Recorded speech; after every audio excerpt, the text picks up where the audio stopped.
Welcome back. I'd like for the next couple of minutes to think together about some key themes as we read through Job and Proverbs and Ecclesiastes in particular. I think you can't escape the impression that these texts seem to touch on hundreds of issues that we face in day-to-day living, because they do. But some of these issues seem to pop up again and again. They would include theodicy. Both Job and Ecclesiastes in particular wrestle with the issues of pain and suffering set against the claims of God's righteousness and justice. You've heard of the problem. If God were good, He'd wish to make His creatures perfectly happy. And if God were almighty, He'd be able to do what He wished. But His creatures aren't happy. Therefore, God lacks either goodness or power or both. We refer to this as the problem of theodicy. And Job and his friends wrestle with this one big time. Another theme is divine retribution. See, theodicy is linked to the principle of retribution, that one gets what's coming to them. It's an idea that's grounded in the covenant blessings and cursings back in Deuteronomy 27:28. So the syllogism would go something like this. If a person were righteous, he or she will flourish. Person X is not flourishing, therefore person X must not be righteous. You can run that through the ringer backwards. If a person's evil, he or she will not flourish. Person Y is flourishing, therefore person Y must be righteous. Sound reasonable? Sure.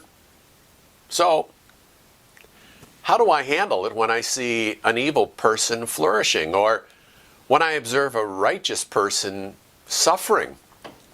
I mean, does God care? And if He doesn't care, is God good? Or if He cares, but He can't do anything about it, is He God?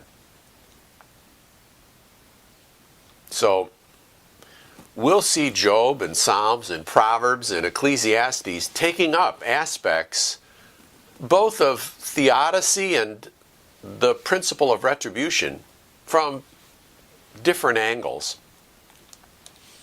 And then there's the theme of instruction. We've already touched on the theme that looms so large, especially in Proverbs, and how it's not merely theoretical opinion, but practical application to personal life, to family life, to community life, to work life, to financial life, to life and death. So let's shift gears now and survey the book of Job. What were your impressions of the book of Job?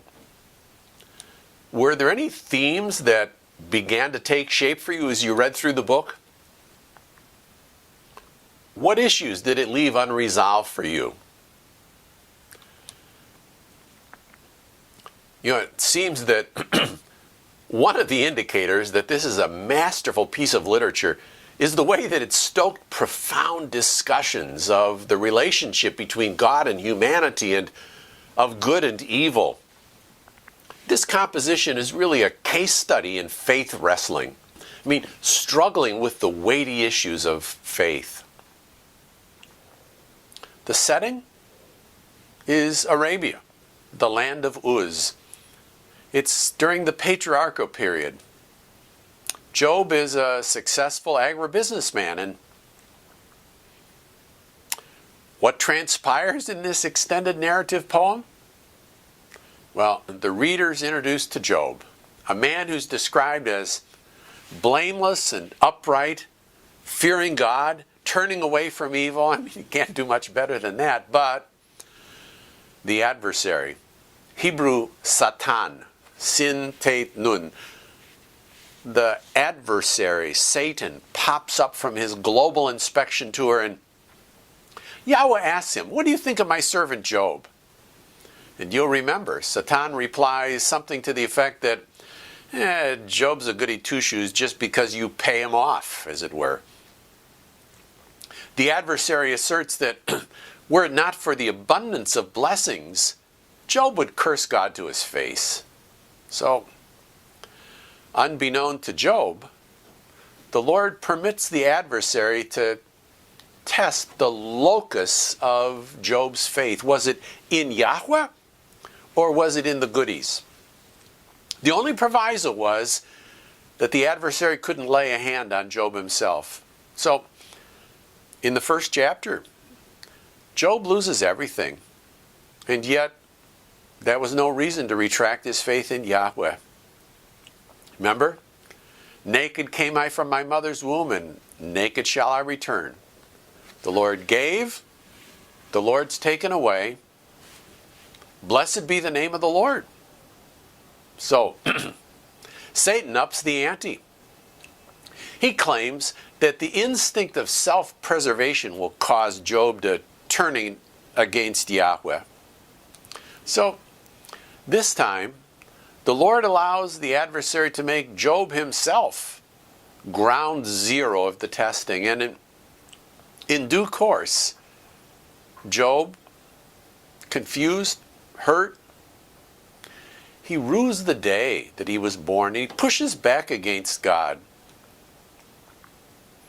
This leaves Job's friends aghast, but not speechless. So, what develops in chapters 4 through 31 are three sets of dialogues between Job and his friends. We'll work through those dialogues when we get back together. So, in the meantime, see you in a bit.